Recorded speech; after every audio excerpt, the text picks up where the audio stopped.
தாயும் மகனும்.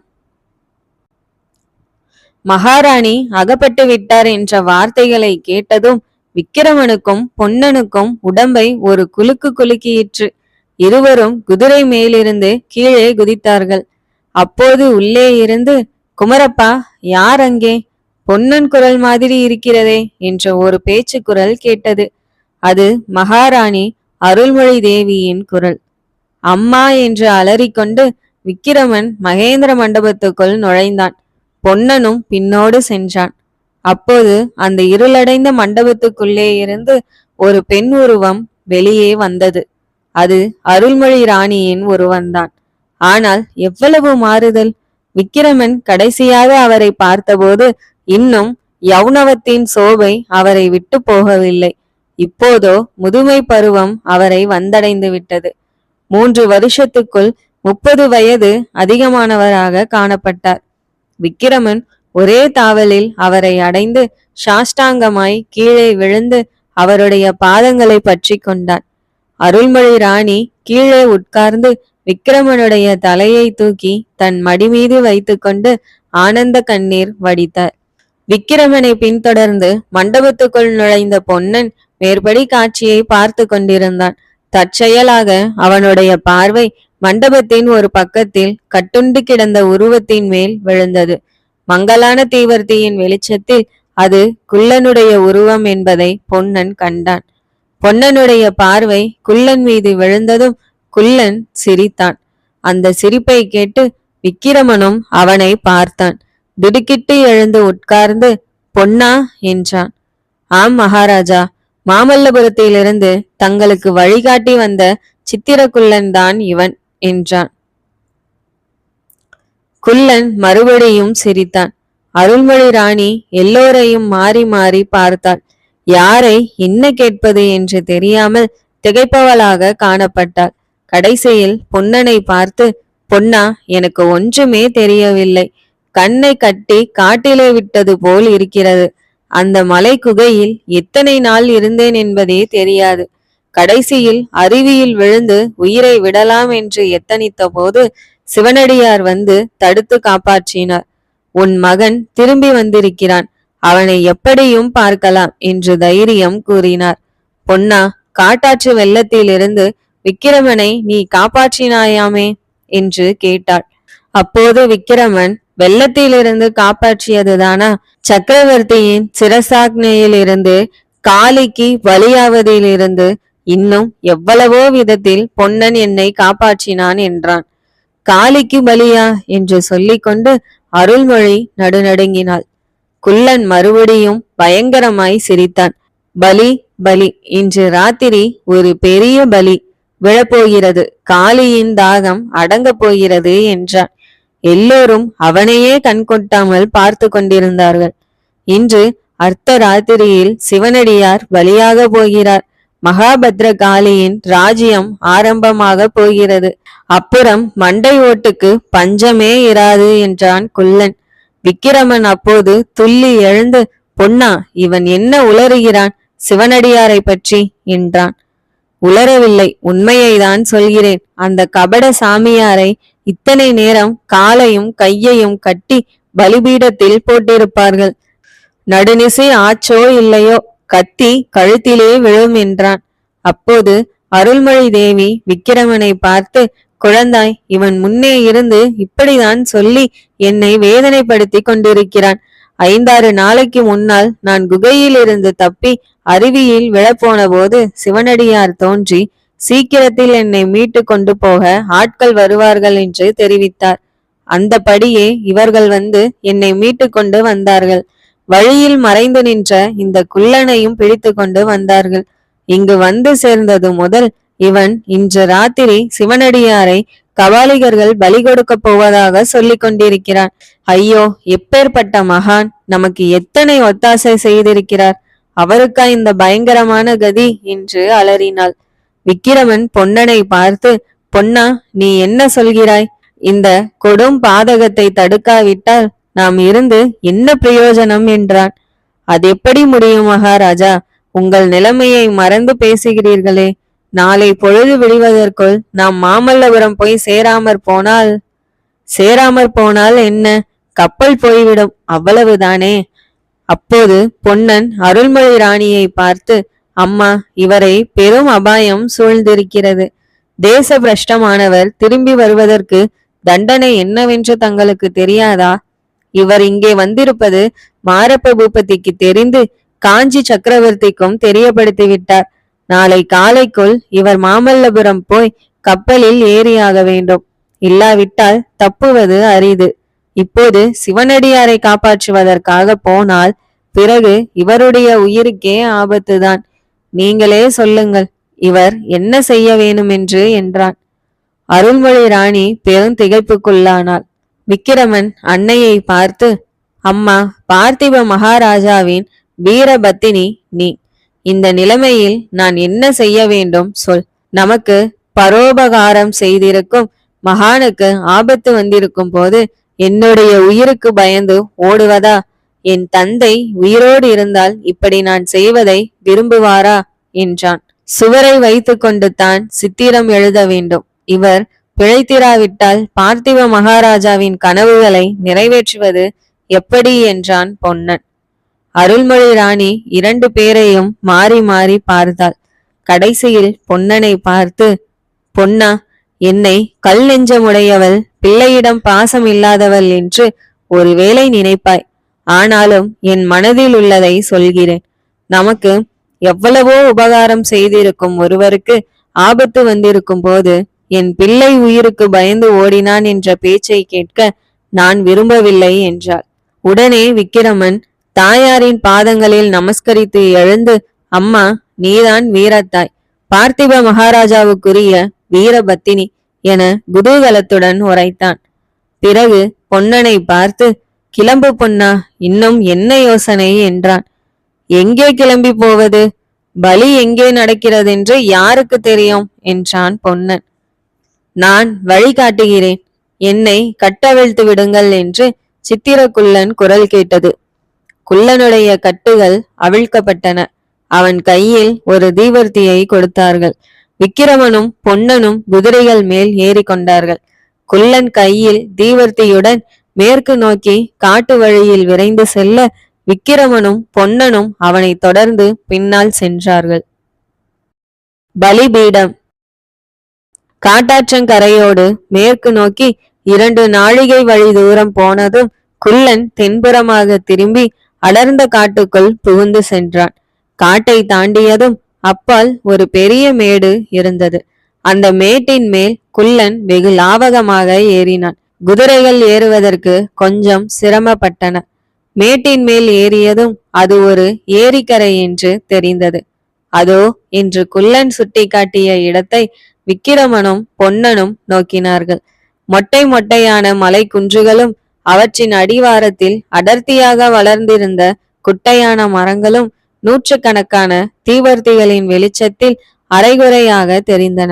அந்த மலையடிவார காட்டில் நடமாடிக்கொண்டிருந்த உருவங்கள் மனிதர்களாய்த்தான் இருக்க வேண்டும் என்றாலும் தூரத்தில் இருந்து பார்க்கும்போது பேய் பிசாசுகள் தான் நடமாடுகின்றனவோ என்று எண்ணும்படி இருந்தது. பயங்கரத்தை அதிகமாக்குவதற்கு அந்த இடத்திலிருந்து தாரை தப்பட்டைகளின் முழக்கம், உடுக்கு அடிக்கும் சத்தம் இவையெல்லாம் கலந்து வந்து கொண்டிருந்தன. விக்கிரமன் பொன்னன் இருவருக்குமே உள்ளுக்குள் திகிலாய்த்தான் இருந்தது. ஆனாலும் அவர்கள் திகிலை வெளிக்கு காட்டாமல் குள்ளனை பின்பற்றி ஏரிக்கரையோடு சென்றார்கள். குள்ளனுடைய நடைவேகம் இப்போது இன்னும் அதிகமாயிற்று. அவன் ஏரிக்கரையோடு சற்று தூரம் போய் ஜலம் வறண்டி இருந்த இடத்தில் இறங்கி குறுக்கே ஏரியை கடந்து செல்லலானான். அவனை பின்தொடர்ந்து விக்கிரமனும் பொன்னனும் குதிரைகளை செலுத்தினார்கள். குதிரைகளும் பீதி அடைந்திருந்தன என்பது அவற்றின் உடல் நடுக்கத்திலிருந்து தெரிய வந்தது. இன்னொரு 1/4 நாழிகைக்கெல்லாம் அவர்கள் குன்றின் அடிவாரத்து காட்டுக்கு வந்து சேர்ந்தார்கள். அங்கே குதிரைகள் நடுக்கம் அதிகமானபடியால் விக்கிரமனும் பொன்னனும் குதிரைகள் மீதிருந்து இறங்கி அவற்றை மரத்தில் கட்டினார்கள். பிறகு காட்டுக்குள் பிரவேசித்தார்கள். தீவர்த்திகளின் வெளிச்சத்தில் ஆங்காங்கே ஜனங்கள் ஆவேசம் வந்தது போல் ஆடுவதையும், சிலர் மஞ்சள் வஸ்திரம் தரித்து கண்மூடி தியானத்தில் இருப்பதையும், சிலர் அடுப்பு மூட்டி பொங்கல் வைப்பதையும், இன்னும் சிலர் கத்திகளை பாறைகளில் தீட்டிக் கொண்டிருப்பதையும் சிலர் உடுக்க அடிப்பதையும் பார்த்து கொண்டு போனார்கள். திடீரென்று மரங்கள் இல்லாத வெட்டவெளி தென்பட்டது. அந்த வெட்டவெளியில் வலதுபுறத்தில் ஒரு மொட்டை குன்று நின்றது. அதில் பயங்கரமான பெரிய காளியின் உருவம் செதுக்கப்பட்டு அதன் மேல் பளபளப்பான வர்ணங்கள் பூசப்பட்டிருந்தன. காளியின் கண்கள் உருட்டி விழித்து பார்ப்பது போலவே தோற்றமளித்தன. அந்த உருவத்துக்கு பக்கத்தில் சிலர் கும்பலாக நின்றார்கள். அவர்களுக்கு நடுமத்தியில் எல்லாரையும் விட உயர்ந்த ஆகிருதியுடனும் தலையில் செம்பட்டை மயிருடனும் கழுத்தில் கபால மாலையுடனும் நெற்றியில் செஞ்சந்தனமும் குங்குமமும் அப்பிக்கொண்டு கபால பைரவர் நின்றார். அவருக்கு பின்னால் ஒருவன் நின்று உடுக்கை அடித்து கொண்டிருந்தான். கபால பைரவருடைய கண்கள் அப்போது மூடியிருந்தன. அவருடைய வாய் ஏதோ முணுமுணுத்து கொண்டிருந்தது. அவருடம்பு லேசாக முன்னும் பின்னும் ஆடிக்கொண்டிருந்தது. மகா கபால பைரவர் நின்ற குன்றின் அடிவாரத்துக்கு எதிரே கொஞ்ச தூரத்தில் ஒரு சிறு பாறை இருந்தது. இயற்கையாகவே அது பலிபீடம் போல் அமைந்திருந்தது. அந்த பலிபீடத்தின் மேல் சிவனடியார் கையும் காலும் உடம்பும் கயிறுகளால் கட்டப்பட்டு கிடந்தார். அவருடைய கண்கள் நன்றாக திறந்திருந்தன. அங்கும் இங்கும் அவருடைய கூரிய கண்கள் சுழன்று சுழன்று பார்த்து கொண்டிருந்தன. பலிபீடத்துக்கு பக்கத்தில் ஒரு ராட்சத உருவம் கையிலே பிரம்மாண்டமான கத்தியுடன் ஆயத்தமாய் நின்றது. மகா கபால பைரவர் கண்ணை திறந்து பார்த்து ஆக்ஞை இட வேண்டியதுதான். உடனே சிவனடியாரின் கழுத்தில் கத்தி விழுந்துவிட சித்தமாய் இருந்தது. மேலே விவரித்த காட்சியெல்லாம் விக்கிரமன் ஒரு நொடி பொழுதில் பார்த்து கொண்டான். பின்னர் ஒரு கணங்கூட அவன் தாமதிக்கவில்லை. கையில் கத்தியை எடுத்து வீசிக்கொண்டு ஒரே பாய்ச்சலில் பலிபீடத்துக்கு அருகில் சென்றான். அந்த ராட்சத உருவத்தின் கையில் இருந்த கத்தியை தன் கத்தியினால் ஓங்கி அடிக்கவும் அது தூரத்தில் போய் விழுந்தது. உடனே சிவனடியாரின் பக்கத்திலே வந்து நின்று கொண்டான். தன்னை பின்தொடர்ந்து வந்திருந்த பொன்னனை பார்த்து, பொன்னா, ஏன் நிற்கிறாய்? கட்டுகளை உடனே அவிழ்த்துவிடு என்றான்.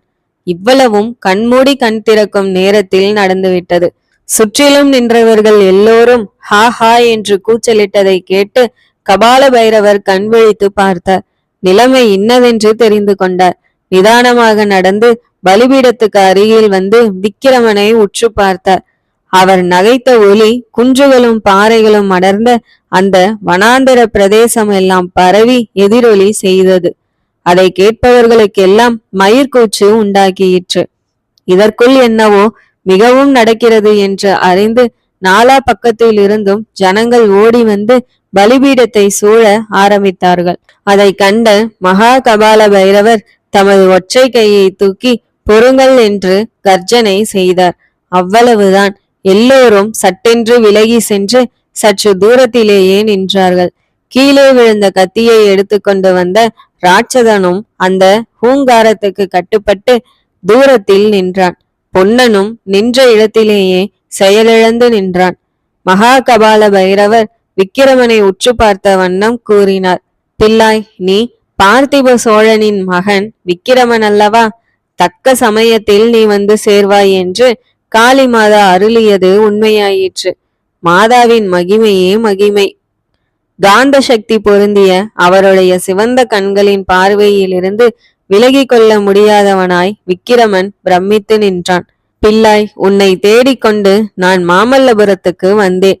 அதற்குள் அந்த பித்தன் மாரப்பன் தலையிட்டு காரியத்தை கெடுத்து விட்டான். ஆனாலும் இன்றிரவு நீ இங்கு எப்படியும் வருவாய் என்று எதிர்பார்த்தேன். மந்திரத்தினால் கட்டுண்ட நாக சர்பத்தின் நிலைமையில் இருந்த விக்கிரமன் விம்முகின்ற குரலில், நீர் யார்? எதற்காக என்னை எதிர்பார்த்தீர் என்றான். எதற்காகவா? இன்றிரவு இந்த தக்ஷண பாரத தேசத்தில் காளி மாதாவின் சாம்ராஜ்யம் ஸ்தாபிதமாக போகிறது. இந்த சாம்ராஜ்யத்திற்கு உனக்கு இளவரசு பட்டம் கட்ட வேண்டும் என்று மாதாவின் கட்டளை என்றார் கபால பைரவர். அப்போது எங்கிருந்தோ கிளுக் என்ற பரிகாச சிரிப்பின் ஒலி எழுந்தது. கபால பைரவரும் விக்கிரமனும் உள்பட அங்கிருந்தவர்கள் அனைவரும் அக்கம் பக்கம் திரும்பி பார்த்தார்கள். ஆனால் சிரித்தது யார் என்பதை கண்டுபிடிக்க யாதொரு வழியும் தென்படவில்லை. விக்கிரமனை அத்தனை நேரமும் கட்டியிருந்த மந்திர பாசமானது மேற்படி சிரிப்பின் ஒலியினால் அறுபட்டது. அவன் சிவனடியாரை ஒருமுறை பார்த்துவிட்டு திரும்பி கபால பைரவரை நேருக்கு நேர் நோக்கினான். நீர் சொல்வது ஒன்றும் எனக்கு விளங்கவில்லை. எனக்கு இளவரசு பட்டம் கட்டப்போவதாக சொல்கிறீர். அது உண்மையானால் முதலில் நான் செய்ய போகும் காரியத்துக்கு குறுக்கே நிற்க வேண்டாம். இதோ இந்த பலிபீடத்தில் கட்டுண்டு கிடக்கும் பெரியார் எங்கள் குலத்தின் நண்பர். எனக்கும் என் அன்னைக்கும் எவ்வளவோ பரோபகாரம் செய்திருக்கிறார். அவரை விடுதலை செய்வது என் கடமை. என் கையில் கத்தியும் என் உடம்பில் உயிரும் இருக்கும் வரையில் அவரை பலியிடுவதற்கு நான் விடமாட்டேன் என்று சொல்லி விக்கிரமன் பலிபீடத்தை அணுகி சிவனடியாரின் கட்டுக்களை வெட்டிவிட எத்தனித்தான். நில் என்று பெரிய கர்ஜனை செய்தார் கபால பைரவர். அஞ்சா நெஞ்சங்கொண்ட விக்கிரமனை கூட அந்த கர்ஜனை சிறிது கலங்க செய்து விட்டது. அவன் துணுக்குற்று ஒரு கணம் ஸ்தம்பித்து நின்றான். சிவனடியாரின் கட்டுக்களை வெட்டுவதற்காக அவன் நீட்டிய கத்தி நீட்டியபடியே இருந்தது. கபால பைரவர் மறுபடியும் உரத்த குரலில், பிள்ளாய் விக்கிரமா, இந்த போலி சிவனடியார், இந்த வஞ்சக வேஷதாரி, இந்த பொய் ஜடா மகுடதாரி யார் என்று அறிந்தால் இவ்விதம் சொல்ல மாட்டாய். இவரை காப்பாற்றுவதற்கு இவ்வளவு முனைந்து நிற்க மாட்டாய் என்றார். அவருடைய குரலில் தொனித்த ஆத்திரமும் அழுத்தமும் விக்கிரமனை திகைப்படைய செய்தன. சிவனடியார் பல்லவ ராஜ்யத்தின் ஒற்றர் தலைவன் என்று தான் முன்னமே சந்தேகித்ததும் அவனுக்கு நினைவு வந்தது. கபால பைரவர் மீண்டும், இந்த வேஷதாரியையே கேள், நீ யார் என்ற தைரியம் இருந்தால் சொல்லட்டும் என்று அடி தொண்டையினால் கர்ஜனை செய்தார். விக்கிரமன் சிவனடியாரை பார்த்தான். அவருடைய முகத்தில் புன்னகை தவழ்வதை கண்டான். அதே சமயத்தில், விக்கிரமா, கபால மாலை அணிந்த இந்த வஞ்சக வேஷதாரி யார் என்று முதலில் கேள். தைரியம் இருந்தால் சொல்லட்டும் என்று இடி முழக்கம் போன்ற ஒரு குரல் கேட்டது. இவ்வாறு கேட்டுக்கொண்டு பக்கத்தில் இருந்த பாறையின் மறைவிலிருந்து ஓர் உருவம் வெளிப்பட்டது. அங்கிருந்தவர்கள் அத்தனை பேருடைய கண்களும் அந்த உருவத்தின் மேல் விழுந்தன. தீவர்த்தி வெளிச்சம் அந்த முகத்தில் விழுந்தபோது ஹா என்ற வியப்பொலி ஏக காலத்தில் அநேகருடைய வாயிலிருந்து எழுந்தது. விபூதி ருத்ராட்சம் அணிந்து முகத்தில் ஞான ஒளி வீசி தோன்றிய அப்பெரியாரை பார்த்ததும் விக்கிரமனுக்கு என்றும் இல்லாத பயபக்தி உண்டாயிற்று. வந்தவர் வேறு யாரும் இல்லை, பல்லவ சாம்ராஜ்யத்தின் பழைய சேனாதிபதியும் வாதாபி கொண்ட மகாவீரருமான சிறு தொண்டர்தான், நீலகேசி. பாறை மறைவிலிருந்து சிறு தொண்டர் வெளிப்பட்ட சில வினாடிகளுக்கெல்லாம் இன்னும் சில அதிசயங்கள் அங்கே நிகழ்ந்தன. பாறைகளின் பின்னால் இருந்தும் மரங்களின் மறைவிலிருந்தும் இன்னும் எங்கிருந்துதான் வந்தார்கள் என்று சொல்ல முடியாதபடியும் இந்திர ஜாலத்தினால் நிகழ்வது போல் திடீர் திடீரென்று ஆயுதபாணிகளான போர் வீரர்கள் அங்கே தோன்றிக் கொண்டிருந்தார்கள். இதைவிட பெரிய மகேந்திர ஜால வித்தை ஒன்றும் அங்கே நடந்தது. பலிபீடத்தில் கட்டுண்டு கிடந்த சிவனடியார் எப்படியோ திடீரென்று அக்கட்டுகளில் இருந்து விடுபட்டு எழுந்து பலிபீடத்தில் இருந்து கீழே குதித்தார். இதற்கிடையில் சிறு தொண்டர் நேரே மகா கபால பைரவர் நின்ற இடத்தை நோக்கி வந்து கொண்டிருந்தார். அவரை பார்த்ததும் கபால பைரவரின் முகத்தில் தோன்றிய பீதி நம்ப முடியாததாய் இருந்தது. சிறு தொண்டர் அருகில் நெருங்க நெருங்க அவருடைய பீதி அதிகமாயிற்று. அவருடைய உடம்பெல்லாம் நடுங்கியிற்று. இன்னும் சிறு தொண்டர் அவருடைய சமீபத்தில் வந்து நேருக்கு நேராக முகத்தை ஏறிட்டு பார்த்து, ஓ கபாலிக வேஷதாரியே, மகா காளியின் சந்நிதியில் நீ யார் என்று உண்மையை சொல் என்று கேட்டபோது கபால பைரவர் 2 அடி பின்வாங்கி பிறகு நடக்கவும் நிற்கவும் சக்தியற்றவராய் தள்ளாடி தொப்பென்று கீழே விழுந்தார். அப்போது அங்கே சூழ்ந்திருந்த காளி உபாசகர்களுக்கிடையில் ஆகாகாரம் உண்டாகியிற்று. வெறியில் மூழ்கி கிடந்த அந்த கபாலிகர்களால் என்ன விபரீதம் நேரிடுமோ என்று விக்கிரமன் கூட சிறிது துணுக்கமடைந்தான். பொன்னனோ வியப்பு, பயபக்தி முதலிய பலவித உணர்ச்சிகள் பொங்க தன்னை மறந்து செயலற்று நின்றான். கபால பைரவர் கீழே விழுந்து நாலாபுரம் இருந்தும் கபாலிகர்கள் ஓடி வரத் தொடங்கிய சமயத்தில் சிறு தொண்டர் சட்டென்று பலிபீடத்தின் மீது ஏறி கொண்டார். மகா ஜனங்களே, காளி மாதாவின் பக்தர்களே, நெருங்கி வாருங்கள். மகா கபால பைரவர் என்று பொய் பெயருடன் உங்களை எல்லாம் இத்தனை காலமும் ஏமாற்றி வஞ்சித்து வந்த ஒற்றைக்கை மனிதனை பற்றிய உண்மையை சொல்கிறேன் என்றார். சிறு தொண்டரை பார்த்தவுடனே கபால பைரவர் பீதி அடைந்து கீழே விழுந்ததினால் ஏற்கனவே அக்கபாலிகர்களின் மனத்தில் குழப்பம் உண்டாகியிருந்தது. எனவே சிறு தொண்டர் மேற்கண்டவாறு சொன்னதும் அவர்கள் பலிபீடத்தை சூழ்ந்து கொண்டு அவரையே பார்த்த வண்ணமாய் நின்றார்கள். சிறு தொண்டர் கம்பீரமான குரலில் காடு மலையெல்லாம் எதிரொலி செய்யுமாறு பேசினார். கேளுங்கள், நாம் பிறந்த இந்த தமிழகமானது மகா புண்ணியம் செய்த நாடு. எத்தனையோ மகா புருஷர்கள் இந்நாட்டிலே தோன்றி மெய் கடவுளின் இயல்பையும் அவரை அடையும் மார்க்கத்தையும் நமக்கு உபதேசித்திருக்கிறார்கள். திருமூல மகரிஷி அன்பும் சிவமும் இரண்டென்பர் அறிவிலார் என்று அருளியிருக்கிறார். வைஷ்ணவ பெரியார் அன்பே தகிலியாய் ஆர்வமே நெய்யாக இன்புருகு சிந்தை இடுதிரியா நண்புருகி ஞான சுடர் விளக்கேற்றினான் என்று திருவாய் மலர்ந்திருக்கிறார். இத்தகைய மகோனதமான தர்மங்களுக்கு உறைவிடமாய் உள்ள நமது நாட்டில் கபாலிகம், பைரவம் என்னும் அனாசார கோட்பாடுகளையும் நரபலி, மாமிச பட்சணம் முதலிய பயங்கர வழக்கங்களையும் சிலர் சிறிது காலமாக பரப்பி வருகிறார்கள். அன்பே உருவமான சிவபெருமானும் கருணையே வடிவமான பராசக்தியும் நரபலியை விரும்புகிறார்கள் என்று நம்புவது எவ்வளவு பெரிய அறியாமை! சிவபெருமான் கையில் மண்டையோட்டை வைத்திருப்பதாகவும் பராசக்தி கபால மாலையை தரிப்பதாகவும் புராணங்களில் சொல்லியிருப்பதெல்லாம் தத்வார்த்தம் கொண்டவை என்பதை நமது பெரியோர்கள் நமக்கு உணர்த்தி இருக்கிறார்கள். அவ்விதம் இருக்க இப்புண்ணிய நாட்டில் நரபலி என்னும் கொடிய வழக்கம் பரவுவதற்கு காரணம் என்ன? இந்த தீய பிரச்சாரத்தின் மூலவேர் எங்கே இருக்கிறது? இதை கண்டுபிடிப்பதற்காக நானும் சற்று முன் இந்த பலிபீடத்தில் கட்டுண்டு கிடந்த என் தோழர் சிவனடியாரும் பெருமுயற்சி செய்து வந்தோம். கடைசியாக அந்த முயற்சியில் என் தோழர் வெற்றி பெற்றார், உண்மையை கண்டுபிடித்தார். அப்போது ஒரு குரல் அவர் யார் என்று கேட்டது. அவர் எங்கே என்று பல குரல்கள் கூவின. உண்மை என்னவெனில், சிறு தொண்டர் திடீரென்று தோன்றியவுடன் ஏற்பட்ட குழப்பத்தில் சிவனடியார் ஒருவரும் கவனியாதபடி அந்த இடத்தை விட்டு அகன்று விட்டார். சிறு தொண்டர் மேலும் சொல்வார். இன்னும் 2 நாளில் உறையூரில் நடக்க போகும் வைபவத்துக்கு நீங்கள் வந்தால் அந்த மகான் யார் என்பதை அறிவீர்கள். தற்போது இதோ இங்கே கீழே விழுந்து பயபிராந்தியினால் நடுங்கிக் கொண்டிருக்கும் கபால பைரவன் யார் என்பதை தெரிந்து கொள்ளுங்கள். புகழ்பெற்ற நமது மகேந்திர சக்கரவர்த்தியின் காலத்தில் 20 வருஷத்துக்கு முன்னால் வாதாபி அரசன் புலிகேசி நமது தமிழகத்தின் மேல் படையெடுத்து வந்தது உங்களுக்கு ஞாபகம் இருக்கிறதா என்று சிறு தொண்டர் கேட்டு நிறுத்திய போது பல குரல்கள் ஞாபகம் இருக்கிறது என்று கூவின. அந்த ராட்சத புலிகேசியும் அவனுடைய படைகளும் நம்பிக்கை துரோகம் செய்து இச்செந்தமிழ் நாட்டின் பட்டணங்களிலும் கிராமங்களிலும் செய்துவிட்டு போன அட்டுழியங்களை எல்லாம் நீங்கள் மறந்திருக்க முடியாது.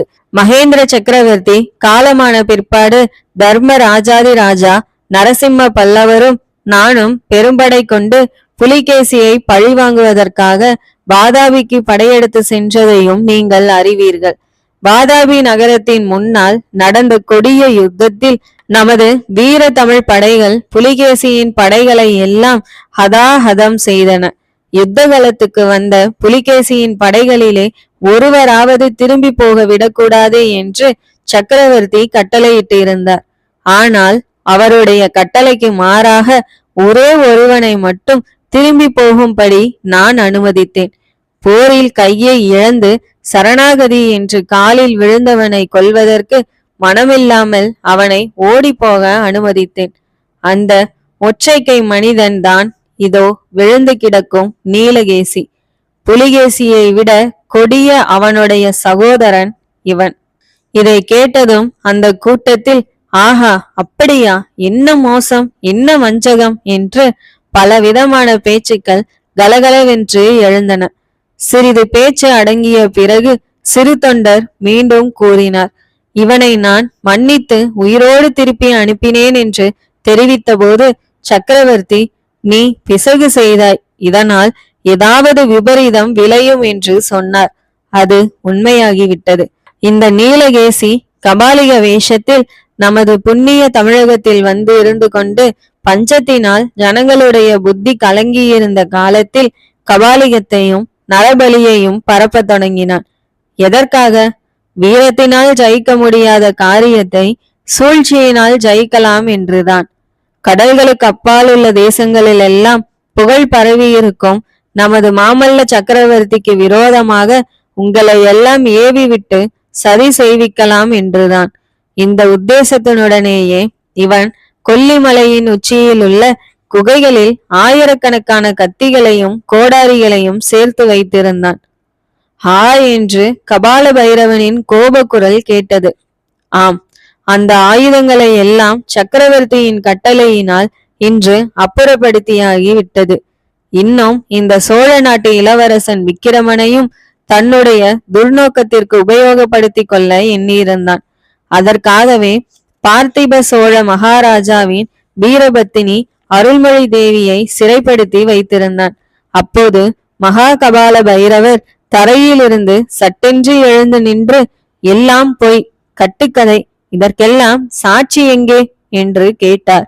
அப்போது ஒருவாறு அவருடைய பீதி தெளிந்ததாக காணப்பட்டது. கபால பைரவர் சாட்சி எங்கே என்று கேட்டதும், இதோ நான் இருக்கிறேன் சாட்சி என்றது ஒரு குரல். திடீரென்று ஒரு வெல்வேல மரத்தின் மறைவிலிருந்து மாரப்ப பூபதி தோன்றினான். ஆமாம், நான் சாட்சி சொல்கிறேன். இந்த கபால பைரவர் என்னும் நீலகேசி உண்மையில் கபாலிகன் அல்ல, வேஷதாரி. இவன் மகாராஜாதிராஜ நரசிம்ம பல்லவ சக்கரவர்த்திக்கு எதிராக சதி செய்தான். அந்த சதியில் என்னையும் சேரும்படி சொன்னான். நான் மறுத்துவிட்டேன். அதன் மேல் இந்த தேச பிரஷ்ட இளவரசனை தன்னுடன் சேர்த்து கொள்ள விரும்பினான். சக்கரவர்த்தியின் கட்டளைப்படி காஞ்சிக்கு நான் அனுப்பிய இந்த இளவரசனை இவன் வழியில் மறித்து இங்கே கொண்டு வர ஏற்பாடு செய்தான். அப்போது சிறு தொண்டர், போதும் மாரப்பா, உன் சாட்சியும் போதும் என்றார். மாரப்பன் மனதிற்குள் என்ன உத்தேசித்தானோ தெரியாது. தன்னை புறக்கணித்து விட்டு மகா கபால பைரவர் விக்கிரமனுக்கு யுவராஜா பட்டம் கட்டுவதாக சொன்னதை கேட்டு அவனுக்கு ஆத்திரம் உண்டாக்கி இருக்கலாம். அல்லது சக்கரவர்த்திக்கு விரோதமாக சதி செய்த குற்றம் தன் பேரில் ஏற்படாமல் இருக்க வேண்டும் என்று எண்ணியிருக்கலாம். அவன் உத்தேசம் எதுவாயிருந்தாலும் அப்போது யாரும் எதிர்பாராத ஒரு காரியத்தை அவன் செய்தான். கையில் உருவிய கத்தியுடன் மகா கபால பைரவர் நின்ற இடத்தை அணுகினான். சக்கரவர்த்திக்கு விரோதமாக சதி செய்த இந்த சாம்ராஜ்ய துரோகி இன்று காளி மாதாவுக்கு பலியாகட்டும் என்று கூறிய வண்ணம் யாரும் தடுப்பதற்கு முன்னால் கத்தியை ஓங்கி வீசினான். அவ்வளவுதான். கபால பைரவனின் தலை வேறாகவும் உடல் வேறாகவும் கீழே விழுந்தன. எல்லாரும் பிரமித்து திகைத்து நிற்கும் போது மாரப்ப பூபதி பலிபீடத்தண்டை வந்து சிறு தொண்டருக்கு முன்னால் சாஷ்டாங்கமாக நமஸ்கரித்து, பிரபு, ஆத்திரத்தினால் செய்துவிட்டேன். நான் செய்தது குற்றமானால் மன்னிக்க வேண்டும் என்றான். அச்சமயம் யாரும் எதிர்பாராத இன்னொரு காரியம் நிகழ்ந்தது. கையில் கத்தியுடன் சித்திரகுப்தன் எங்கிருந்தோ வந்து பலிபீடத்தருகில் குதித்தான். படுத்திருந்த மாரப்பனுடைய கழுத்தில் அவன் வீசிய கத்தி விழுந்தது. அக்குள்ளனை உடனே சில பல்லவ வீரர்கள் பிடித்து கொண்டார்கள்.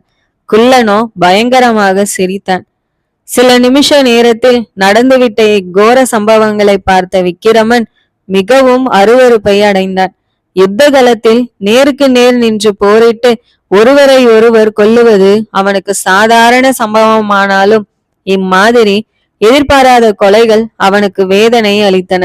உடனே அருகில் நின்ற பொன்னனை பார்த்து, பொன்னா, நாம் போகலாம் வா என்றான். அப்பொழுதுதான் தன்னையும் பொன்னனையும் சூழ்ந்து நின்ற பல்லவ வீரர்களை அவன் கவனிக்க நேர்ந்தது. அந்த வீரர்களின் தலைவன் தன் கையில் இருந்த ஓலையை விக்கிரமனிடம் காட்டினான். அதில் நரசிம்ம சக்கரவர்த்தியின் முத்திரை பதித்த கட்டளை காணப்பட்டது. உறையூரிலிருந்து காஞ்சிக்கு வந்து கொண்டிருக்கும் சோழ இளவரசன் விக்கிரமனை வழியில் திருப்பி உறையூருக்கே மீண்டும் கொண்டு போகும் படிக்கும் விசாரணை உறையூரிலேயே நடைபெறும் என்றும் அவ்வோலையில் கண்டிருந்தது. விக்கிரமன் அந்த ஓலையை பார்த்துவிட்டு சுற்றும் முற்றும் பார்த்தான். அவனுடைய கையானது உடைவாளின் மேல் சென்றது. அப்போது பொன்னன், மகாராஜா பதற வேண்டாம் என்றான். இதையெல்லாம் கவனித்த சிறு தொண்டர் பல்லவ வீரர் தலைவனை பார்த்து என்ன ஓலை என்று கேட்டார். வீரர் தலைவன் அவரிடம் கொண்டு போய் ஓலையை கொடுத்தான். சிறு தொண்டர் அதை படித்து பார்த்துவிட்டு, விக்கிரமா, நீ இந்த கட்டளையில் கண்டபடி உறையூருக்கு போ. நானும் உன் தாயாரை அழைத்து கொண்டு உறையூருக்குத்தான் வரப்போகிறேன். இன்று நீ புரிந்த வீர செயலை சக்கரவர்த்தி அறியும் போது அவருடைய மனம் மாறாமல் போகாது. அவசரப்பட்டு ஒன்றும் செய்ய வேண்டாம் என்றார். அடுத்த நிமிஷம் விக்கிரமனும் பொன்னனும் பல்லவ வீரர்கள் புடைசூழ அந்த மயான பூமியிலிருந்து கிளம்பி சென்றார்கள். அப்புறம் சிறிது நேரம் அங்கே கூடியிருந்தவர்களுக்கு மெய் கடவுளின் ஸ்வரூபத்தையும் நரபலியின் கொடுமையையும் பற்றி சிறு தொண்டர் விரித்துரைத்தார். அதன் பயனாக அன்று பலியாக இருந்தவர்களும் பலி கொடுக்க வந்தவர்களும் மனம் மாறி தங்களை தடுத்தாட்கொண்ட மகானை புகழ்ந்து கொண்டே தத்தம் ஊர்களுக்கு சென்றார்கள். பலிபீடத்தில் கட்டுண்டு கிடந்த சிவனடியார் யாராயிருக்கலாம் என்று அவர்கள் பலவாறு யூகித்து பேசிக்கொண்டே போனார்கள். என்ன தண்டனை?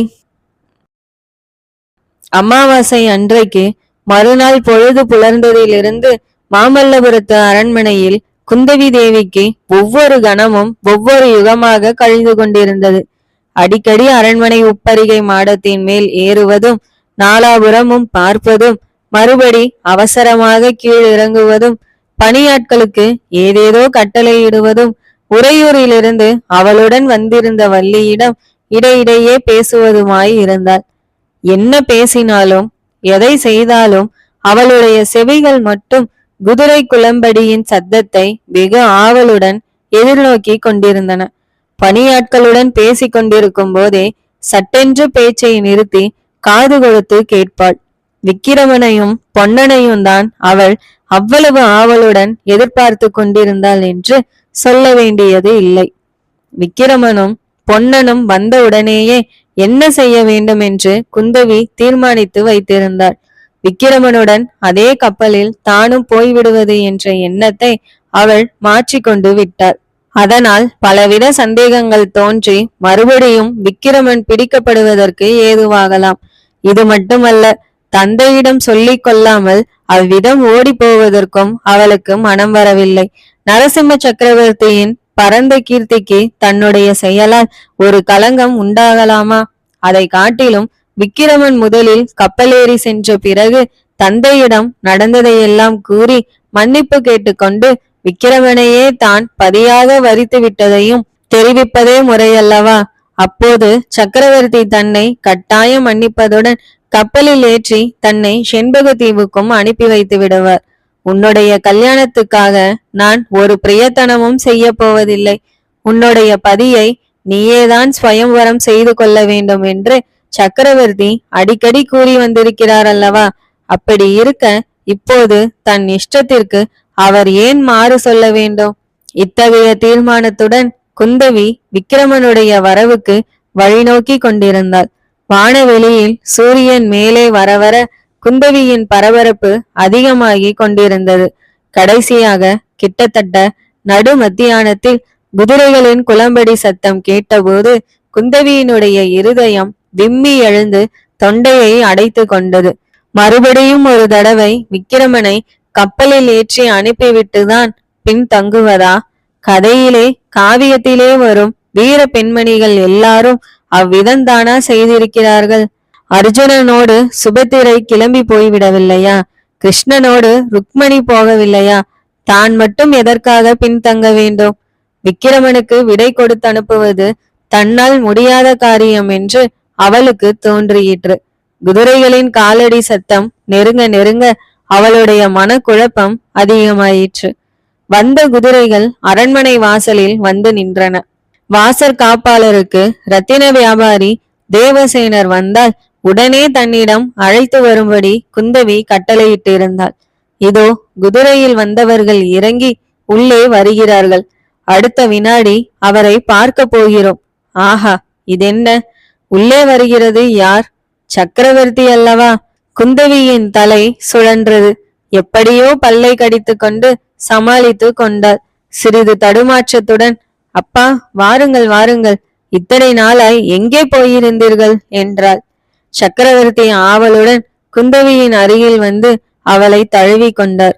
உடனே திடுக்கிட்டவராய், ஏனம்மா, உன் உடம்பு ஏன் இப்படி பதறுகிறது என்று கேட்டார். ஒன்றுமில்லையப்பா, திடீரென்று வந்தீர்கள் அல்லவா என்றாள் குந்தவி. இவ்வளவுதானே? நல்லது. உட்கார் குழந்தாய். நீ உறையூரிலிருந்து எப்போது வந்தாய்? எதற்காக இவ்வளவு அவசரமாய் வந்தாய் என்று கேட்டுக்கொண்டே சக்கரவர்த்தி அங்கிருந்த ஆசனத்தில் அமர்ந்தார். குந்தவிக்கு அப்போது ஏற்பட்ட இதய துடிப்பை சொல்ல முடியாது. அப்பா, இங்கே இருக்கும்போது அவர் வந்துவிட்டால் என்ன செய்கிறது? இப்பொழுது வருகிற சமயமாச்சே. அரண்மனைக்குள் வராமல் நேரே போய் கப்பலேற செய்வதற்கு வழி என்ன என்றெல்லாம் எண்ணி அவள் உள்ளம் தவித்தது. அவளுடைய தவிப்பை கவனியாதவர் போல் சக்கரவர்த்தி, குழந்தாய், இன்று சாயங்காலம் நான் உறையூருக்கு கிளம்புகிறேன். நீயும் வருகிறாயா, அல்லது உறையூர் வாசம் போதுமென்று ஆகிவிட்டதா என்றார். ரொம்ப முக்கியமான காரியங்கள் எல்லாம் நடந்திருக்கின்றன அம்மா. அருள்மொழி தேவி அகப்பட்டு விட்டார். ஆஹா என்று அலறினாள் குந்தவி. ஆமாம், அருள்மொழி தேவியை கண்டுபிடித்து கொண்டு வந்தது யார் தெரியுமா? நீ அடிக்கடி சொல்வாயே, யாரோ வேஷதாரி சிவனடியார் என்று. அவர்தான். என்ன என்ன? தேவி எங்கே இருந்தார்? யார் கொண்டு போய் வைத்திருந்தார்கள்? அந்த போலி சிவனடியார்? ஒருவேளை அவரேதான். சக்கரவர்த்தி புன்னகையுடன், இன்னும் உனக்கு சந்தேகம் தீரவில்லையே அம்மா? இல்லை, அந்த சிவனடியார் அருள்மொழி ராணியை ஒளித்து வைத்திருக்கவில்லை. ராணியை கொண்டு போய் வைத்திருந்தவன் நான் முன்னமேயே ஒரு தடவை சொன்னேனே, அந்த கபாலிக கூட்டத்தின் பெரிய பூசாரி மகா கபால பைரவன். சிவனடியார் அருள்மொழி ராணியை காப்பாற்றி கொண்டு வந்ததின் பலன் அவருடைய உயிருக்கே ஆபத்து வருவதாய் இருந்ததாம். நேற்று ராத்திரி மகா கபால பைரவன் சிவனடியாரை காளிக்கு பலி கொடுப்பதாக இருந்தானாம். அவரை கட்டி பலிபீடத்தில் கொண்டு வந்து போட்டாகி விட்டதாம். கழுத்தில் கத்தி விழுகிற சமயத்தில் சிவனடியாரை யார் வந்து காப்பாற்றினார்களாம் தெரியுமா? யாரப்பா? செண்பக தீவிலிருந்து வந்திருந்தானே ரத்தின வியாபாரி தேவசேனன். அவனும் படகோட்டி பொன்னனும் நல்ல சமயத்தில் வந்து காப்பாற்றினார்களாம். குந்தவி ஏதோ சொல்வதற்கு வாயை திறந்தாள். ஆனால் வார்த்தை ஒன்றும் வெளியில் வரவில்லை.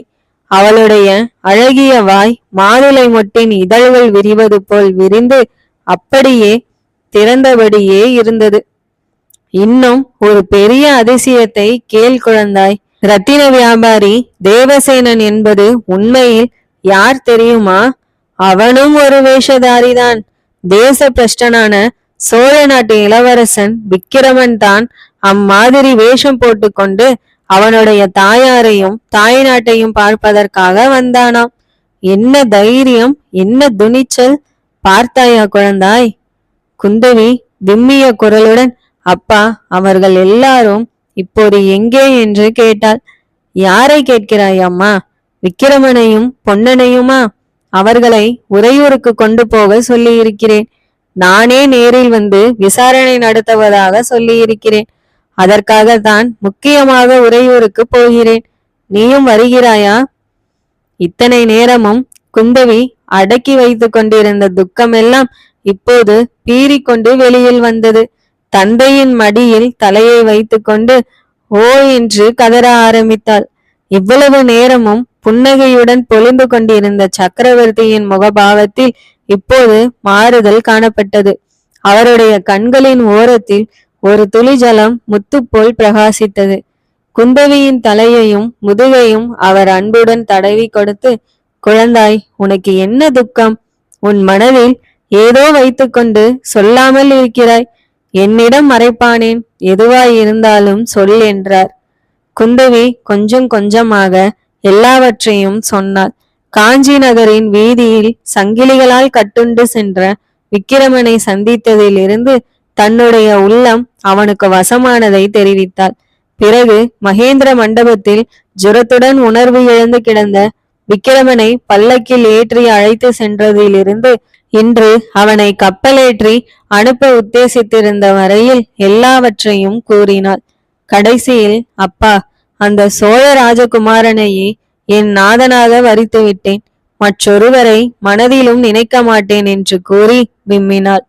சக்கரவர்த்தி அப்போது அன்பு கனிந்த குரலில் கூறினார், குழந்தாய், இந்த உலகில் அன்பு ஒன்றுதான் சாஸ்வதமானது, மற்றதெல்லாம் அனித்தியம். இரண்டு இளம் உள்ளங்கள் அன்பினால் ஒன்று சேரும் போது அங்கே அன்பு வடிவமான கடவுளே சாநித்தியமாய் இருக்கிறார். அவ்விதம் அன்பினால் சேர்ந்த உள்ளங்களுக்கு மத்தியில் நின்று தடை செய்ய யாருக்குமே பாத்தியதை கிடையாது. தாய் தகப்பனுக்கு கூட கிடையாதுதான்.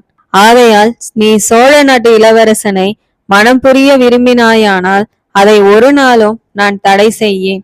ஆனால் குழந்தாய், நமது பல்லவ வம்சம் நீதி நெறி தவறாது என்று புகழ் பெற்றது. பல்லவ சாம்ராஜ்யத்தில் ராஜகுலத்தினருக்கும் ஒரு நீதிதான், ஏழை குடியானவனுக்கும் ஒரு நீதிதான். ஆகையால் சோழ ராஜகுமாரன் விஷயத்தில் ராஜ்ய நீதிக்கிணங்க விசாரணை நடைபெறும். குற்றத்துக்கு தகுந்த தண்டனை கிடைக்கும். அதற்கு பிறகும் நீ அந்த ராஜகுமாரனை மணக்க விரும்பினால் நான் குறுக்கே நிற்க மாட்டேன். இதை கேட்ட குந்தவி, அப்பா, தேச பிரஷ்டனமானவர்கள் திரும்பி வந்தால் தண்டனை என்ன என்றாள். சாதாரணமாக மரண தண்டனை தான். ஆனால் சோழ ராஜகுமாரன் விஷயத்தில் யோசிக்க வேண்டிய அம்சங்கள் இருக்கின்றன. என்ன அப்பா, நீதான் அடிக்கடி சொல்வாயே, அந்த ராஜகுமாரனுடைய காரியங்களுக்கெல்லாம் அவன் பொறுப்பாளி அல்ல, போலி சிவனடியாருடைய போதனைதான் காரணம் என்று. அது உண்மைதான் என்று தோன்றுகிறது. அந்த சிவனடியாரும் இப்போது அகப்பட்டிருக்கிறார். அவரையும் விசாரித்து உண்மையறிய வேண்டும். அப்போது குந்தவி மனதிற்குள், ஆமாம், அந்த போலிச்சடை சாமியாரால் தான் எல்லா விபத்துகளும் வருகின்றன. அவர் அனாவசியமாக நேற்றிரவு ஒரு ஆபத்தில் சிக்கி கொண்டிராவிட்டால் இத்தனை நேரம் அந்த வீர ராஜகுமாரர் கப்பலில் ஏறியிருப்பார் அல்லவா என்று எண்ணமிட்டார். அதோடு இன்னும் ஒரு விஷயமும் யோசிக்க வேண்டியிருக்கிறது. செண்பகத்தீவின் ரத்தின வியாபாரிக்கு குதிரை கொடுத்து சோழ நாட்டுக்கு அனுப்பி வைத்தது யார்?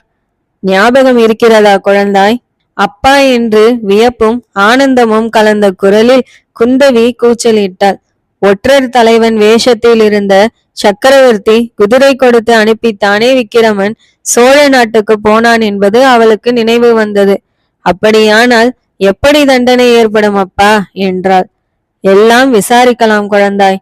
விசாரித்து எது நியாயமோ அப்படி செய்யலாம். பல்லவ ராஜ்யத்தில் நீதி தவறி எதுவுமே நடக்காது என்றார் சக்கரவர்த்தி. சிரசாக்கினை. ஆஹா, இது உறையூர் தானா என்று பார்த்தவர்கள் ஆச்சரியப்படும் விதமாக சோழ நாட்டின் தலைநகரம் அன்று அலங்கரிக்கப்பட்டு விளங்கியிற்று. பார்த்திவ மகாராஜா போர்க்களத்துக்கு புறப்பட்ட போது அவருடன் புடைபெயர்ந்து சென்ற லக்ஷ்மி தேவி மீண்டும் இன்றுதான் உறையூருக்கு திரும்பி வந்திருக்கிறாள் என்று சொல்லும்படி இருந்தது. உறையூர் வாசிகளிடையே வெகு காலத்திற்கு பிறகு இன்று கலகலப்பும் உற்சாகமும் காணப்பட்டன. வெளியூர்களிலிருந்து ஜனங்கள் வண்டிகளிலும் பலவித வாகனங்களிலும் கால்நடையாகவும் வந்து கொண்டிருந்தார்கள். வீதிகளில் ஆங்காங்கு ஜனங்கள் கூட்டமாய் நின்று கிளர்ச்சியுடன் பேசிக் கொண்டிருந்தார்கள். அன்று காஞ்சி நரசிம்ம பல்லவ சக்கரவர்த்தி உறையூரில் பொது ஜன சபை கூட்டுகிறார் என்றும் இதற்காக சோழ நாட்டின் பட்டினங்களிலும் கிராமங்களிலும் உள்ள பிரமுகர்களை எல்லாம் அழைத்திருக்கிறார் என்றும் பிரஸ்தாபமாய் இருந்தது. அன்று நடக்க போகும் சபையில் பல அதிசயங்கள் வெளியாகும் என்றும் பல விசேஷ சம்பவங்கள் நிகழும் என்றும் ஜனங்கள் எதிர்பார்த்தார்கள். அருள்மொழி தேவியும் இளவரசர் விக்கிரமரும் உறையூருக்கு திரும்பி வந்திருக்கிறார்கள் என்றும் செய்தி பரவியிருந்தது. இன்னும் இளவரசர் ரத்தின வியாபாரி வேஷத்தில் வசந்த மாளிகையில் வந்திருந்தார் என்றும் குந்தவி தேவிக்கும் அவருக்கும் காதல் உண்டாகி கல்யாணம் நடக்க போகிறது என்றும் இதனால் உறையூரும் காஞ்சியும் நிரந்தர உறவு கொள்ள போகிறது என்றும் சிலர் சொன்னார்கள். வேறு சிலர் இதை மறுத்து தேச பிரஷ்ட தண்டனைக்குள்ளான இளவரசரை சக்கரவர்த்தி விசாரணை செய்து பொதுஜன அபிப்பிராயத்தை ஒட்டி தீர்ப்பு கூறப் போகிறார் என்றார்கள். 4 நாளைக்கு முன்னால் அமாவாசை இரவில் கொல்லிமலை சாரலில் நடந்த சம்பவங்களை பற்றியும் மாரப்ப பூபதியின் மரணத்தை பற்றியும் ஜனங்கள் கூட்டியும் குறைத்தும் பலவாறாக பேசிக் கொண்டார்கள். பொன்னனும் வள்ளியும் அன்று உறையூர் வீதிகளின் வழியாக வந்தபோது ஆங்காங்கே ஜனங்கள் அவர்களை நிறுத்தி, பொன்னா, இன்று என்ன நடக்கப் போகிறது என்று விசாரித்தார்கள். பொன்னனோ தலையை ஒரே அசைப்பாக அசைத்து, எனக்கு ஒன்றும் தெரியாது, சாயங்காலமானால் தானே எல்லாம் வெளியாகிறது, ஏன் அவசரப்படுகிறீர்கள் என்றான். வள்ளியை அழைத்து கேட்ட பெண் பிள்ளைகளிடம் வள்ளியும் அதே மாதிரி தான் மறுமொழி சொன்னாள். பொன்னனுக்கும் வள்ளிக்கும் அன்று இருந்த கிராக்கிக்கும் அவர்களுக்கு அன்று ஏற்பட்டிருந்த பெருமைக்கும் அளவே இல்லை. தேவலோகத்தில் தேவேந்திரனுடைய சபை கூடியிருப்பதை பார்த்தவர்கள் யாரும் திரும்பி வந்து நமக்கு அந்த சபையை பற்றி கூறியது கிடையாது. ஆனால் அன்று உறையூரில் கூடிய மாமல்ல நரசிம்ம சக்கரவர்த்தியின் சபையை பார்த்தவர்கள் தேவேந்திரனுடைய சபை கிட்டத்தட்ட இந்த மாதிரிதான் இருக்க வேண்டும் என்று ஏக மனதாக முடிவு கட்டினார்கள். அவ்வளவு விமர்சையாக அலங்கரிக்கப்பட்டிருந்த சபா மண்டபத்தில் சபை கூடியிற்று. குறிப்பிட்ட நேரத்திற்குள் தேவேந்திரனை தவிர மற்றவர்கள் எல்லாரும் வந்து தம் தம் ஆசனங்களில் அமர்ந்து விட்டார்கள்.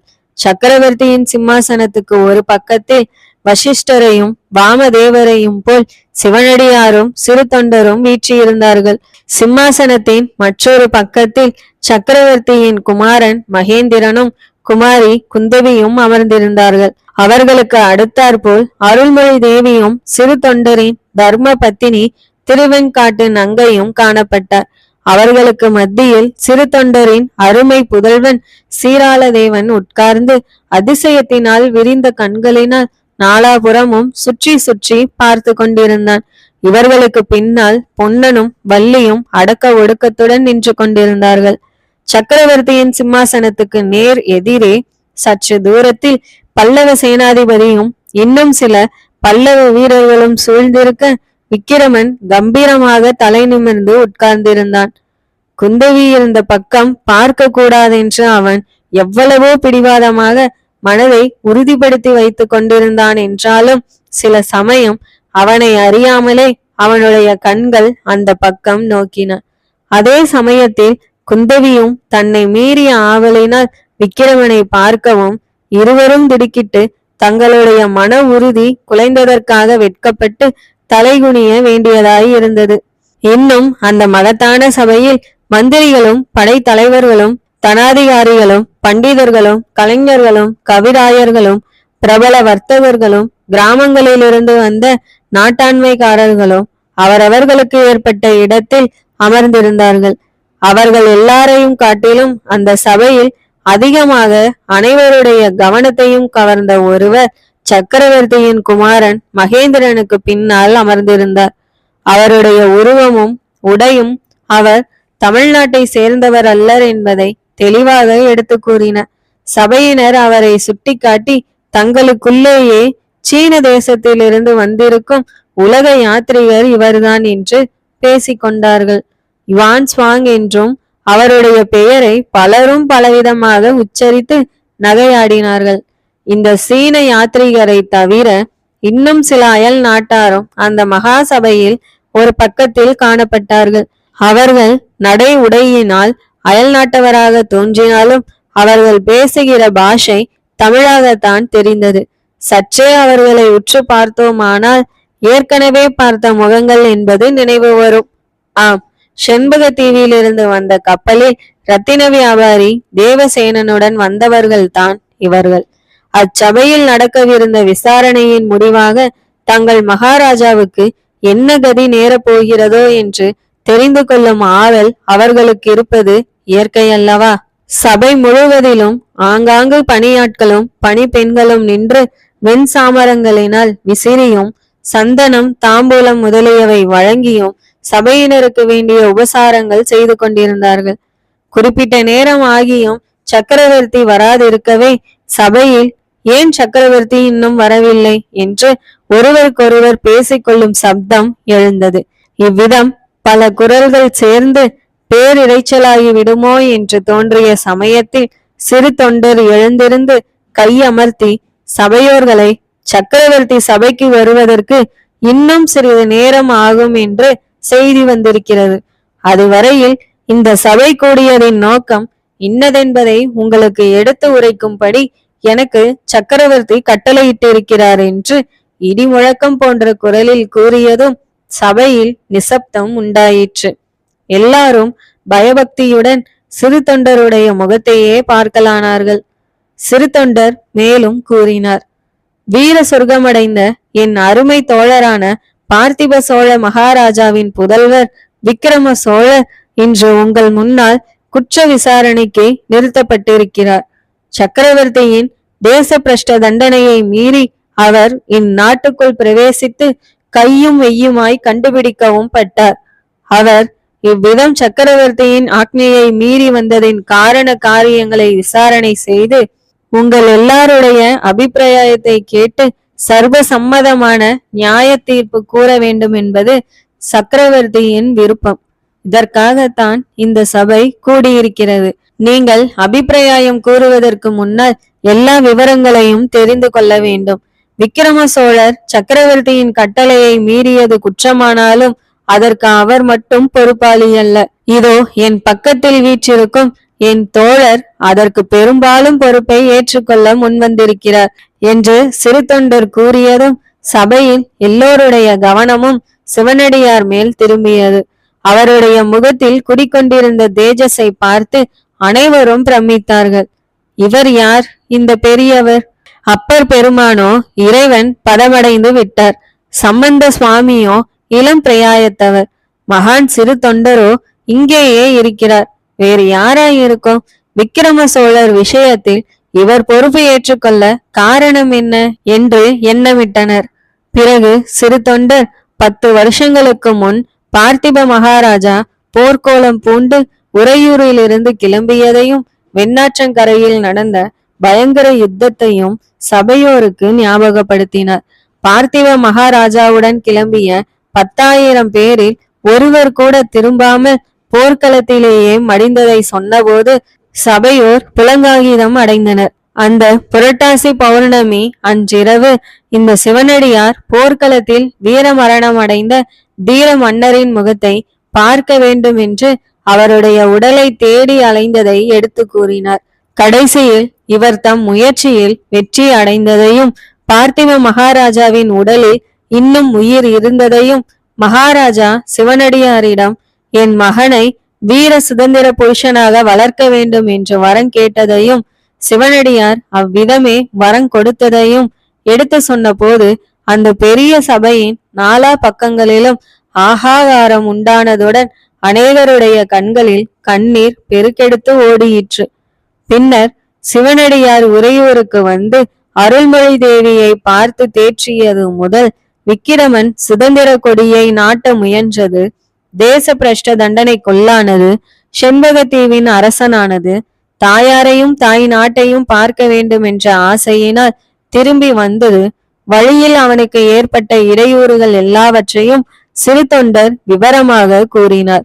இதற்கிடையில் நீலகேசி மகா கபால பைரவர் என்ற வேஷத்தில் செய்த சூழ்ச்சிகளையும் ராணி அருள்மொழி தேவியை அவன் கொண்டு போய் மலை குகையில் வைத்திருந்ததையும் சிவனடியாரின் தளரா முயற்சியினால் அவனுடைய சூழ்ச்சிகள் வெளிப்பட்டதையும் சென்ற அமாவாசை இரவில் நடந்த சம்பவங்களையும் விக்கிரமன் தன் உயிரை பொருட்படுத்தாமல் சிவனடியாரை காப்பாற்ற முன்வந்ததையும் விவரித்தார்.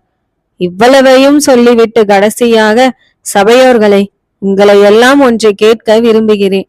என் தோழர் சிவனடியார் போர்க்களத்தில் பார்த்திப மகாராஜாவுக்கு கொடுத்த வாக்குறுதியை நிறைவேற்றி விட்டதாக நீங்கள் அபிப்பிராயப்படுகிறீர்களா? பார்த்திப மகாராஜாவின் குமாரர் விக்கிரமர் வீர சுதந்திர புருஷராக வளர்க்கப்பட்டிருக்கிறாரா என்று கேட்டார். அப்போது சபையில் ஏக மனதாக ஆம் ஆம் என்ற மகத்தான பெருங்கோஷம் எழுந்து அந்த விசாலமான மண்டபம் முழுவதும் வியாபித்து வெளியிலும் சென்று முழங்கியது. கோஷம் அடங்கியதும் சிறு தொண்டர் கையமர்த்தி, இன்னும் ஒரு முக்கிய விஷயம் உங்களுக்கு சொல்ல மறந்துவிட்டேன். போர்க்களத்தில் பார்த்திப மகாராஜாவுக்கு இந்த மகா புருஷர் வாக்குறுதி கொடுத்த பிறகு மகாராஜா இவரை பார்த்து, சுவாமி தாங்கள் யார் என்று கேட்டார். அப்போது இந்த வேஷதாரி தமது பொய் ஜடா மகுடத்தை எடுத்துவிட்டு உண்மை ரூபத்துடன் தோன்றினார். இவர் யார் என்பதை தெரிந்து கொண்ட பிறகு பார்த்திப மகாராஜா தம் மனோரதம் நிறைவேறும் என்ற பூரண நம்பிக்கை பெற்று நிம்மதியாக வீர சொர்க்கம் அடைந்தார் என்று கூறிய போது சபையிலே ஏற்பட்ட பரபரப்பை சொல்லி முடியாது. மீண்டும் சிறு தொண்டர், இந்த வேஷதாரியின் உண்மை வடிவத்தை பார்க்க நீங்கள் எல்லாருமே ஆவலாய் இருக்கிறீர்கள், இதோ பாருங்கள் என்று கூறி சிவனடியார் பக்கம் திரும்பி ஒரு நொடியில் அவருடைய ஜடா மகுடத்தையும் தாடி மீசையையும் தமது 2 கையினாலும் நீக்கிவிடவே மாமல்ல நரசிம்ம சக்கரவர்த்தியின் தேஜோமயமான கம்பீர முகத்தை எல்லாரும் கண்டார்கள். அப்போது அச்சபையில் மகத்தான அல்லோல கல்லோலம் ஏற்பட்டது. குந்தவி தன் ஆசனத்தில் இருந்து எழுந்து அப்பா என்று கதறிக்கொண்டே ஓடி வந்து வேஷம் பாதி கலைந்து நின்ற சக்கரவர்த்தியின் தோள்களை கட்டி கொண்டார். உணர்ச்சி மிகுதியினால் மூர்ச்சையாகி விழும் நிலைமையில் இருந்த அருள்மொழி தேவியை சிறு தொண்டரின் பத்தினி தாங்கிக் கொண்டு ஆஸ்வாசம் செய்தார். விக்கிரமன் கண் இமைக்காமல் பார்த்த வண்ணம் நின்றான். அந்த பரபரப்பினால் இன்னது செய்கிறோம் என்று தெரியாமல் பொன்னன் வள்ளியின் கையை பிடித்து குலுக்கினான். தர்ம ராஜாதிராஜ மாமல்ல நரசிம்ம பல்லவ சக்கரவர்த்தி வாழ்க என்ற ஒரு பெரிய கோஷம் எழுந்தது. ஜெய விஜயி பவ என்று சபையினர் அனைவரும் ஒரே குரலில் முழங்கினார்கள். சிறிது நேரம் இத்தகைய கோஷங்கள் முழங்கிக் கொண்டிருந்த பிறகு பொன்னனுக்கு என்ன தோன்றியிற்றோ என்னவோ, திடீரென்று உரத்த குரலில் விக்கிரம சோழ மகாராஜா வாழ்க என்று கோஷித்தான். அதையும் சபையோர் அங்கீகரித்து ஜெய விஜயி பவ என்று முழங்கினார்கள். அந்த குழப்பமும் கிளர்ச்சியும் அடங்கிய போது இத்தனை நேரமும் சிவனடியார் அமர்ந்திருந்த இடத்தில் அவர் இல்லை என்பதை சபையோர் கண்டார்கள். சிறு தொண்டர் சபையோர்களை, நீங்கள் கலைந்து போவதற்கு முன்னால் இன்னும் ஒரே ஒரு காரியம் பாக்கி இருக்கிறது. மாமல்ல சக்கரவர்த்தி தர்ம சிம்மாசனத்தில் அமர்ந்து விக்கிரம சோழரின் குற்றத்தை பற்றி முடிவான தீர்ப்பு கூறுவார் என்றார். சிறிது நேரத்துக்கெல்லாம் நரசிம்ம சக்கரவர்த்தி தமக்குரிய ஆடை ஆபரணங்களை தரித்தவராய் கம்பீரமாக அச்சபைக்குள் பிரவேசித்தார். அவர் சபைக்குள் பிரவேசித்த போதும் சபையில் நடுநாயகமாக இருந்த தர்ம சிம்மாசனத்தில் அமர்ந்த போதும் ஜெய விஜயி பவ என்னும் முழக்கம் வானலாக எழுந்தது.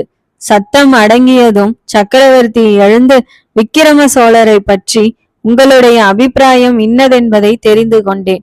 தேச பிரஷ்ட தண்டனைக்குள்ளானவர்கள் திரும்பி வந்தால் அதற்கு தண்டனை சிரசாக்கினை ஆகும். எனவே இதோ புராதனமான சோழ மன்னர்களின் மணிமகுடத்தை விக்கிரம சோழர் இனிமேல் தனியாகவே தலைமையில் தாங்க வேண்டும் என்னும் சிரசாக்கினையை விதிக்கிறேன்.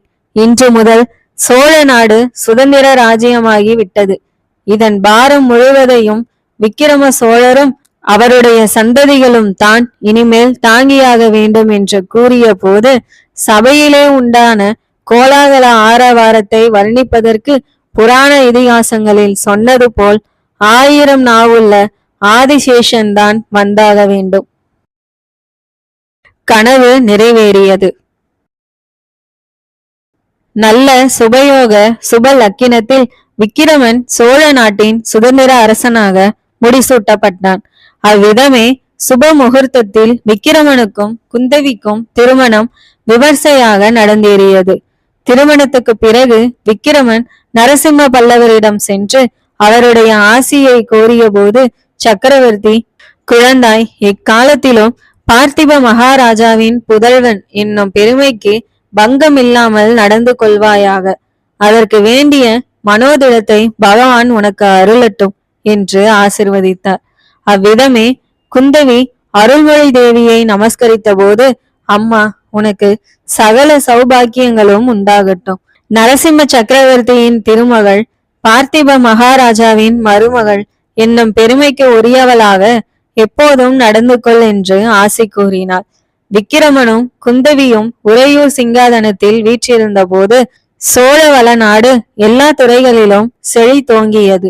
மாதம் மும்மாறி பொழிந்து நிலங்கள் 3 போகம் விளைந்தன. கிராமந்தோறும் சிவாலயங்களும் விஷ்ணு ஆலயங்களும் நிர்மாணிக்கப்பட்டன. சிற்பம், சித்திரம் முதலிய கலைகள் சிறந்தோங்கின. திருமகளும் கலைமகளும் காவிரி நதிக்கரையில் கைகோத்து குலாவினார்கள். ஆனாலும் பார்த்திப மகாராஜாவின் கனவு விக்கிரமனுடைய காலத்தில் பூரணமாக நிறைவேறவில்லை. சூரியனுக்கு பக்கத்தில் மற்ற கிரகங்கள் எல்லாம் ஒளிமங்கி விடுவது போல் காஞ்சி நரசிம்ம பல்லவ சக்கரவர்த்தியின் மகிமையானது விக்கிரமனுடைய புகழ் ஓங்குவதற்கு பெரிய தடையாய் இருந்தது.